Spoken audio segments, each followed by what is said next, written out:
Olá, tudo bem?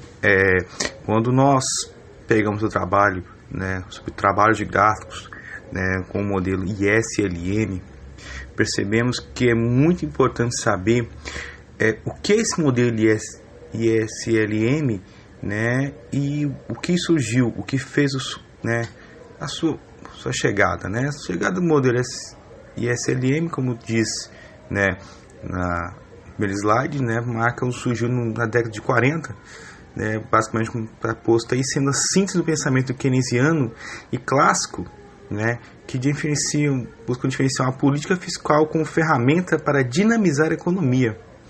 E seguindo embaixo, assim, o modelo ISLM se torna um modelo muito utilizado na macroeconomia para analisar o comportamento global de uma determinada economia, procurando explicar de forma as taxas de juros e o produto total.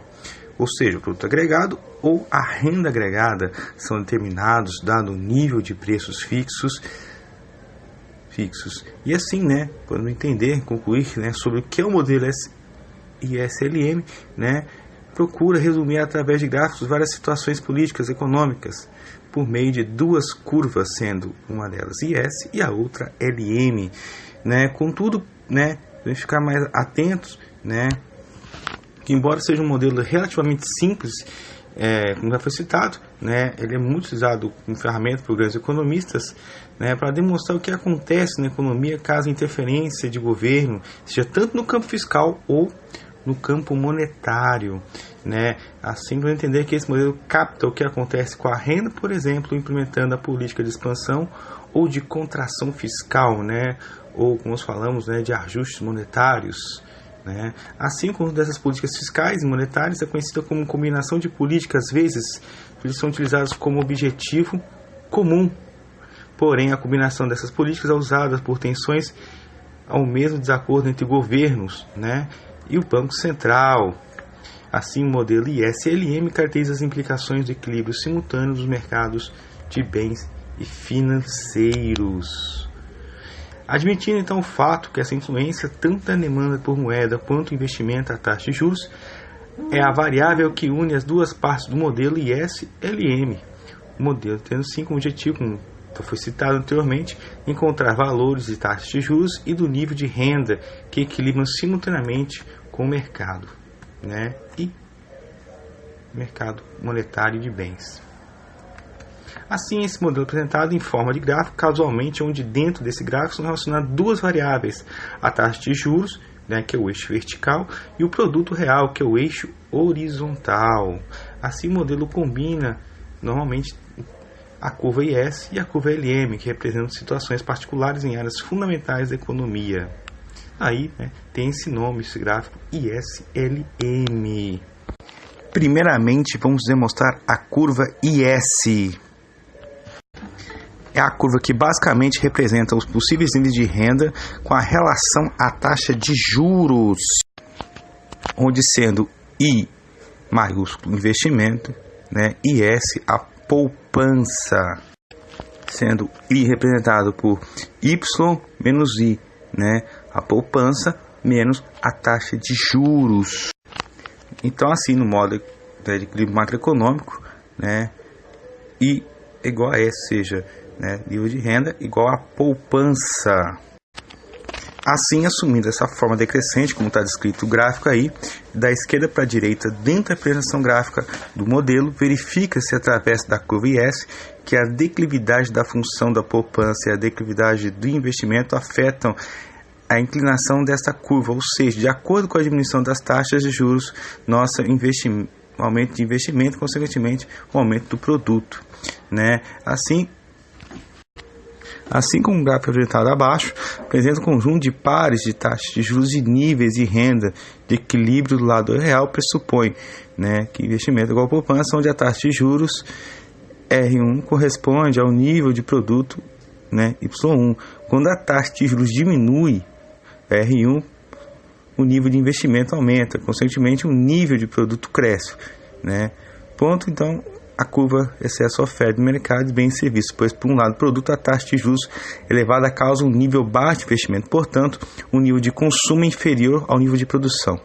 Ao ponto A da esquerda, a curva IS de excesso é a demanda de mercados, bens e serviços para um lado do produto. A taxa de juros baixa atrai um número de investimento elevado agregado ao nível de consumo, assim, o nível da produção. A curva IS calcula os níveis de despesas do governo, bem como o total de impostos.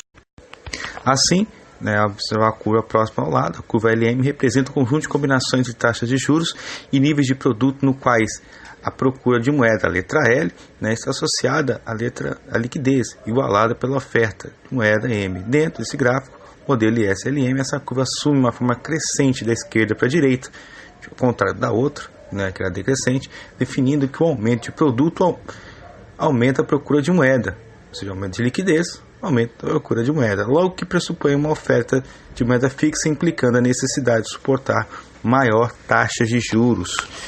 E assim tem essa representação da figura LM que mostra o equilíbrio no mercado monetário, isto é, mostra a igualdade entre a moeda e a oferta dela. Então L sempre vai ser igual a M. Quando a taxa de juros sobe, o nível de renda que equilibra o mercado monetário aumenta, pois a elevação da taxa de juros diminui a quantidade real de demanda de moeda. Consequentemente, é necessário um aumento da renda para balancear esta queda na quantidade da demanda.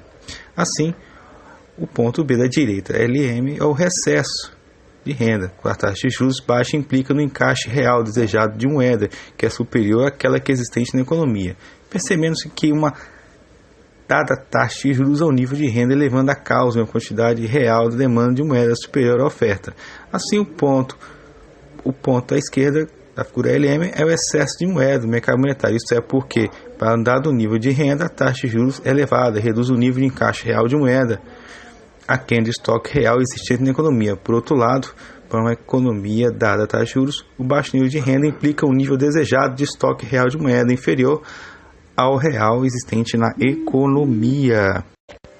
Assim, podemos, portanto, concluir que o modelo IS-LM é uma ferramenta dinâmica sine qua non na economia prática do administrador público, introduzindo conceitos teóricos da agregação de variáveis que influenciam diretamente, resultando em uma maior e melhor compreensão do funcionamento do mercado macroeconômico. Contudo, se a gente for mais além disso, embora o final do último slide seja bem claro e bem certo, vou dizer um pouco mais além que podemos citar investimentos feitos pelo governo, pelo qual influencia positivamente na oferta de serviços, significando que uma prospecção futura os administradores públicos terão à sua disposição mais mão de obra, o que lhe proporcionará, em tese, alcançar algum objetivo que estiver na dependência de pessoal ou programar novas frentes de trabalho, ainda cobrir eventuais lacunas do serviço público, mesmo que seja por um determinado período curto ou longo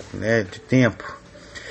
E aí, podemos ir mais a fundo ainda, o destarte é sempre aconselhável ficar atento e observar dessas curvas, a qual calcula os níveis de despesa do governo, bem como o total de impostos e ainda com uma tendência de tais investimentos às áreas da sociedade que acham mais carentes, como no Brasil nós temos saúde, educação, cultura, lazer, esporte, e entre outras mais, que podem estar dentro da sua área. Portanto, seria um ótimo momento para apresentar os projetos, demonstrando a necessidade de sua viabilidade, possíveis retornos e benefícios, como a sua importância e reflexos na seara política atual.